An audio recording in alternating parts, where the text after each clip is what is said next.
Javed Abdi Foundation, JAF, which also stands for Journalism, Advocacy, and Fun.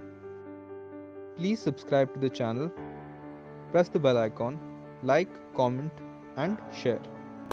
Moving on, I think I want to really talk about stakeholders of disability. Who are our stakeholders of disability? Whom does it affect? I think the first stakeholder of disability data is certainly people with disability. All of us, who have a disability, our families, our parents. And why do we need our data? I think the biggest reason we need the data is to be counted, to be seen as a demographic which has it, which has its needs, which needs its rights, and to reach out to the to the policy makers. Why you're not really concentrating us when you have a smaller size of disability number. The concentration of people on you is often limited. Second most important stakeholders and the user of disability data is certainly your policymakers. And when I talk about policymakers, these could be any kind of policymakers. These could be policymakers for your country, at the state level, central level, district level, municipality level. These could also be policymakers in your uh, in your organization, HR, just to see, whether they want to have a focus effort uh, on hiring people with disabilities. It could be made, a focus effort on educationalists. So these two are also, whether it's employers, educationalists, they too also are big consumers of data.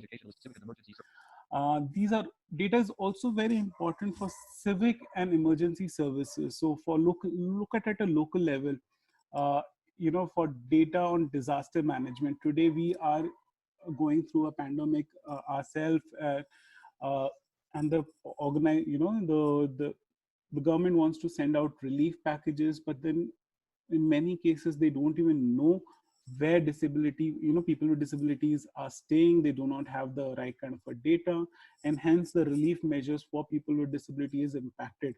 We've seen this earlier also in many cases, whether it was floods in Chennai, or whether it was in Kerala, or the earthquakes in other parts of the country, any kind of other natural or man-made disaster. Just because we did not have the right kind of a data or the availability of the data, the relief packages could not really reach. And really, when you look at it, just not of emergency services, but also about other civic facilities like creating accessible transportation. Uh, Often, the I think the biggest excuse for the policymakers or people at the municipality or at civic body levels is we do not see enough people, and hence they do not invest enough to create facilities and services for people with disabilities. The next biggest consumer of data, I think, are the NGOs, the DPOs, and the civil society.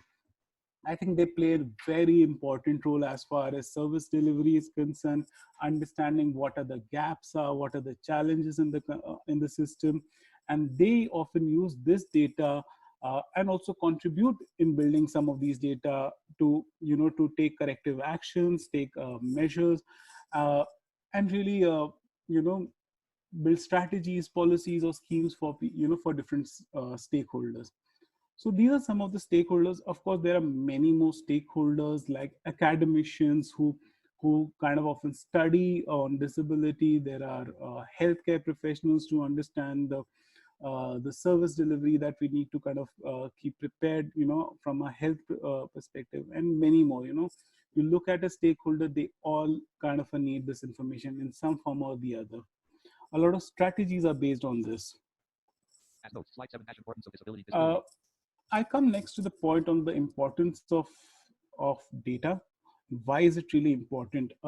We talked about so many stakeholders who can be the possible users of data. So here I have tried to simplify it, and I kind of highlighted only four broad areas. One is, of course, to take action. So when you know that there is, so you could actually take action on, there are relief measures, for instance, that needs to be kind of delivered to whether it's food grains or anything of that sort, you need to take action, and you know if there is a data, okay, this area has a higher concentration of people with disabilities, so you can immediately get into action. You can take policies as far as saying if there is a gender, if women with disabilities are not getting enough education, they can take appropriate policy or intervention or quick interventions. uh, the next important part, of course, is the policy making. So it's just not about taking action or immediate knee-jerk actions, but it's also about thinking more strategically, building, creating strategies, creating policies. How is it going to impact us? So, for instance, by understanding the total concentration of disability in the country, the government of India decided that there should be 5% reservation in higher education for people with disabilities. Now, they base that information on certain data that they believed exist. Uh, Imagine if the data of the government itself said, census said we had 10% of the people with disabilities or 15%, perhaps this proportion of reservation would have been much more higher for us. And if you really look back, many of the way, how the finance ministry, if say somebody else, a babu in the finance ministry who's sitting, how he'll see, acha, there are 50% of the women, so they need to give in so much of money. There are X% of Dalits, so we need to allocate this amount of money. Now, because disability is seen only as 2.2 odd percent, it is seen as, okay यार इसको थोड़ा कम भी पैसा allocate कर देंगे तो चल जाएगा, because इतने लोग तो है ही नहीं. So I think that is how it impacts it. The allocation for programs, for our needs, is often impacted because there is no adequate data, and that is why having important data is so much more important.